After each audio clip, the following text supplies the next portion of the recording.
Salut tout le monde, on se retrouve pour une nouvelle vidéo, une vidéo review sur l'épisode 27 de Dragon Ball Super, qui vient à l'instant au moment où je fais la vidéo, il vient à l'instant d'être diffusé sur Fuji TV.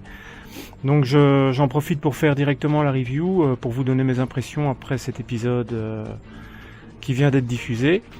Alors avant de faire la review, je tiens à m'excuser pour ceux qui suivent la chaîne, d'avoir arrêté pendant plus d'un mois de faire des reviews, mais bon, voilà, j'ai eu des choses à faire. Il n'y a pas eu moyen durant un mois de faire des reviews, donc voilà, maintenant je reprends normalement, s'il n'y a pas de problème, je reprends le rythme normal.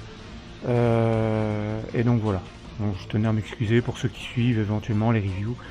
Il y a eu un gros vide, mais bon, voilà, c'est normal. Donc, pour la review de cet épisode 27, faut savoir que c'est le dernier épisode de l'arc Golden Freezer, de l'arc de la résurrection de Freezer, et ça annonce enfin de l'inédit pour les prochains épisodes. Alors dans cet épisode-là, ça se focalisait entièrement sur toute la classe de Vegeta. J'ai envie de dire que c'était vraiment toute la classe de Vegeta. Pour moi personnellement, c'était un super épisode.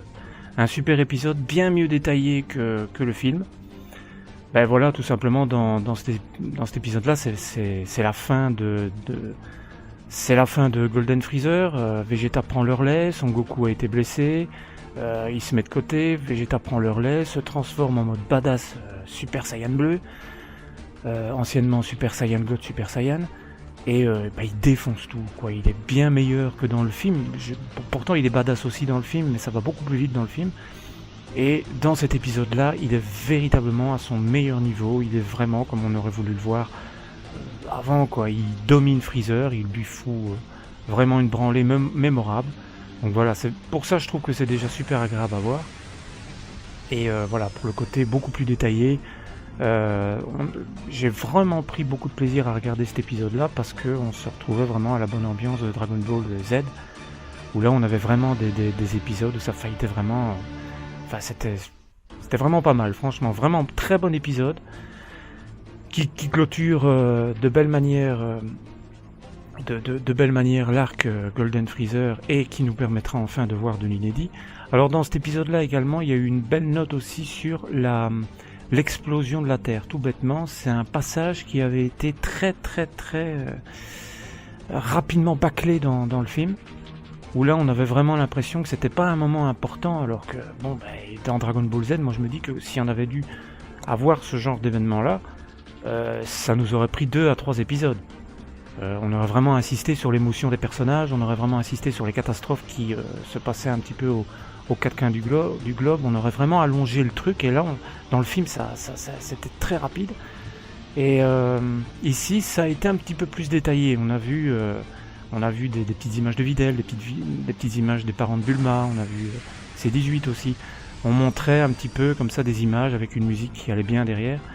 Moi je trouvais que c'était pas mal, on montrait vraiment que il y avait plus d'émotion dans ces images. Moi personnellement j'ai trouvé qu'il y avait plus d'émotion. Maintenant vous me direz si vous l'avez ressenti comme ça, mais moi j'ai trouvé qu'il y avait plus d'émotion. Voilà. Après, le reste c'est habituel, hein, c'est ce qu'on a vu dans le film. Pour ceux qui l'ont vu, il n'y a pas de surprise, il n'y a absolument rien de nouveau. C'est la même chose, hein. Whis utilise son pouvoir de revenir 3 minutes en arrière. Il y a Son Goku qui balance le Kamehameha ultime. Là aussi, j'ai trouvé que la scène était mieux foutue. Même si l'animation n'est pas comme dans le film. Ça, c'est clair. On n'a pas une animation aussi belle, pas aussi soignée, mais voilà. Moi, j'ai trouvé que c'était une animation un petit peu carrée, comme on en a eu dans plusieurs épisodes de Dragon Ball Z, hein. On en a eu vraiment dans beaucoup d'épisodes de cette série-là. On a eu des épisodes qui étaient vraiment laids à chier, quoi. Et on s'en plaignait pas. Donc moi je trouve que si l'animation reste comme ça, franchement, honnêtement, ça me dérange pas.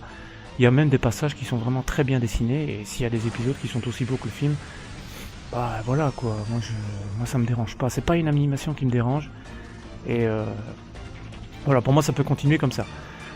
Donc voilà, après, il n'y a rien à noter de spécial dans cet épisode-là. Il y a Petit Cœur qui revient à la vie grâce au Dragon Ball de Namek.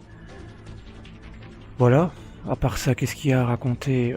La preview de l'épisode 28, donc enfin on en arrive à l'inédit, où Ciampa va très certainement vouloir organiser le grand tournoi qu'on attend entre l'univers 6 et l'univers 7.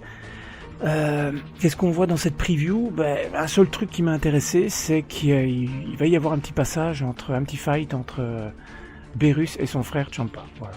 Ça a l'air pas mal, ça a l'air vraiment d'être énorme, puisque ces deux-là sont censés être de force égale, donc normalement ça devrait aller. Ça devrait être pas mal à voir. Et il y a Son Goku et Vegeta qui retournent sur cette planète des dieux pour continuer parfaire leur entraînement. Donc c'est pas impossible que durant le tournoi, Son Goku et Vegeta, moi je partirais bien de l'hypothèse que pour ce tournoi, Son Goku et Vegeta nous sortent une botte secrète à la fin du tournoi, ou un petit peu plus tard nous sortent une nouvelle transformation, une fusion qu'ils auraient mis au point tous les deux. Pourquoi pas, même si bon, ça paraît un petit peu improbable, parce que bon, ils viennent de ils viennent de faire découvrir cette transformation là, donc je pense pas qu'on va vraiment en voir une nouvelle tout de suite. Mais bon, pourquoi pas, ça serait pas mal pour les fans. On est toujours demandeurs de nouvelles transformations, et dans Dragon Ball Z je pense pas que ça soit la fin, donc que ce soit pour le tournoi ou après, si la série marche bien et que ça continue, je pense qu'il y en aura d'autres, ça c'est clair. Voilà, donc pour la review de cet épisode là, rien de nouveau à part que il y a le fait que voilà, l'épisode est bien mieux détaillé, bien mieux foutu je trouve que le film, même si l'animation n'est pas la même, est bien mieux foutu, et ça nous annonce enfin, bordel de merde, la nouveauté pour l'épisode 28. Enfin, on en arrive à l'inédit, quoi. On va enfin pouvoir prendre plaisir à regarder des épisodes, à rester debout jusqu'à pas d'heure pour les regarder sur Fuji TV, pour se les remater le lendemain ou les jours qui viennent en VO sous-titré. Donc voilà, ça c'est vraiment une bonne chose. Enfin, on va avoir cette émotion qu'on attendait. Moi personnellement, le début de la série, c'était pas le 5 juillet. C'est maintenant, ça va être dimanche prochain, on sera le 24. Voilà, pour moi la série elle démarre le 24 juillet. Voilà, c'est le vrai début de la série. Mais ils auraient dû faire ça, je sais pas pourquoi ils sont mêlés les pinceaux là, ils ont tiré tout en longueur. À mon avis ça a peut-être été fait pour leur laisser le temps aussi de préparer quelque chose de meilleur, donc j'espère qu'ils auront utilisé ce temps-là à bon escient. Bon voilà, sur ce je vais vous laisser sur cette petite review. Ma foi, vraiment un bon épisode. Personnellement moi j'ai aimé, donc j'attends impatiemment l'épisode suivant, l'inédit, la grande explosion qu'on attend. J'espère que ça va arriver, quoi, avec l'arrivée de Ciampa, de Vados, des guerriers de l'univers 6.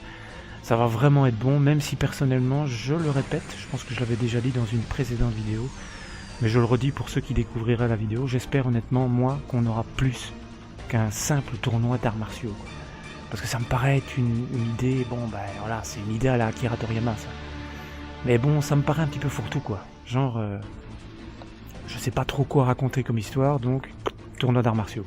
Bon, c'est pas ça, ça marchera toujours. Nous, les fans de Dragon Ball Z, on va toujours aimer cette idée-là, on va toujours suivre le truc, c'est clair. Mais j'espère que derrière, si la série marche, qu'on aura autre chose.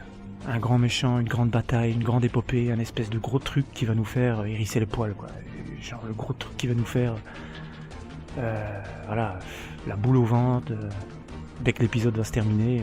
Voilà, moi c'est ce que j'attends, c'est ce que j'attends de Dragon Ball, et j'espère que ça va revenir.